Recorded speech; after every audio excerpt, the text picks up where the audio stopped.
भक्तों, आज हम सुनेंगे शनि त्रयोदशी प्रदोष व्रत कथा। गर्गाचार्य जी ने कहा, हे महामते, आपने शिव शंकर प्रसन्नता हेतु समस्त प्रदोष व्रतों का वर्णन किया। अब हम शनि प्रदोष विधि सुनने की इच्छा रखते हैं, सो कृपा करके सुनाइए। तब सूत जी बोले, हे ऋषियों, निश्चयात्मक रूप से आपका शिव पार्वती के चरणों में अत्यंत प्रेम है। मैं आपको शनि त्रयोदशी के व्रत की विधि बतलाता हूँ, सो ध्यान से सुने। पुरातन कथा है कि एक निर्धन ब्राह्मण की स्त्री दरिद्रता से दुखी हो सांडल्य ऋषि के पास जाकर बोली, हे महामुनि, मैं अत्यंत दुखी हूँ, दुख निवारण का कोई उपाय बतलाइए। मेरे दोनों पुत्र आपकी शरण हैं।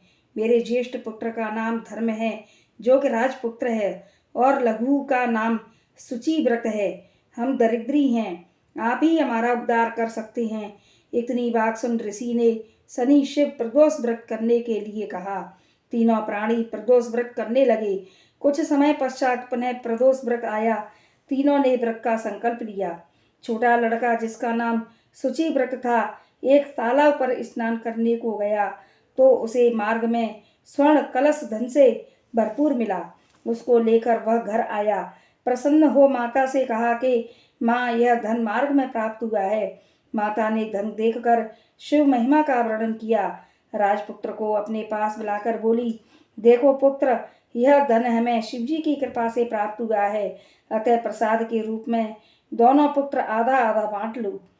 माता का वचन सुन राजपुत्र ने शिव पार्वती का ध्यान किया और बोला, पूज्य माता, यह धन आपके पुत्र का ही है, मैं इसका अधिकारी नहीं हूँ। मुझे शंकर भगवान और माता पार्वती जब देंगे तब लूँगा।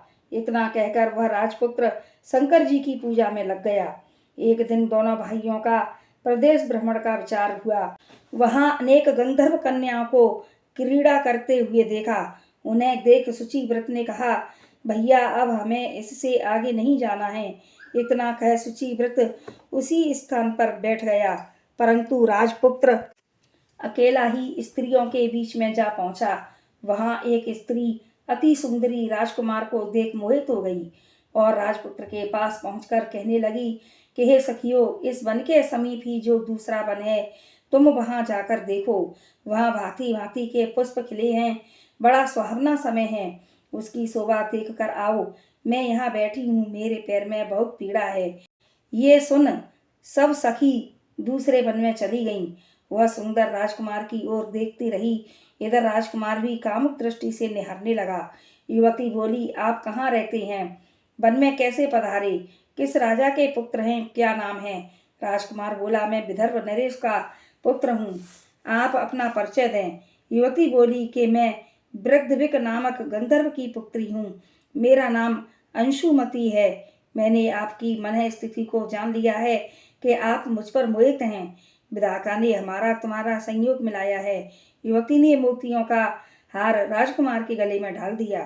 राजकुमार हार स्वीकार करते हुए बोला, हे भद्रे, मैंने आपका प्रेमो उपहार स्वीकार कर लिया है, परंतु मैं निर्धन हूँ।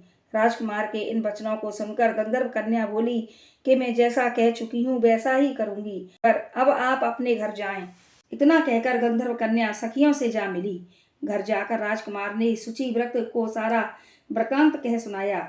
जब तीसरा दिन आया, वह राजपुत्र शुचि व्रत को लेकर उसी वन में जा पहुंचा। वहीं गंधर्व राज अपनी कन्या को लेकर आ पहुंचा। इन दोनों राजकुमारों को देख आसन दे कहा कि मैं कैलाश पर गया था। वह शंकर जी ने मुझसे कहा कि वह धर्मगुप्त नाम का राजपुत्र है, जो इस समय राज्यहीन और निर्धन है। वह मेरा परम भक्त है। हे गंधर्व राज, तुम उसकी सहायता करो। मैं महादेव जी की आज्ञा से इस कन्या को आपके पास लाया हूँ, आप इसका निर्वाह करें। मैं आपकी सहायता कर राजगद्दी पर बिठा दूंगा। इस प्रकार गंधर्व राज ने कन्या का विधिवत विवाह कर दिया। विशेष धन और सुंदर गंधर्व कन्या को पाकर राजपुत्र अति प्रसन्न हुआ। भगवत कृपा से अपने शत्रुओं का दमन कर वह राज्य का सुख भोगने लगा। भक्तों, यह थी भगवान शिव की शनि त्रयोदशी प्रदोष व्रत कथा। आप सभी को पसंद आए तो हमारे चैनल को लाइक, शेयर और सब्सक्राइब करें। जय माता दी।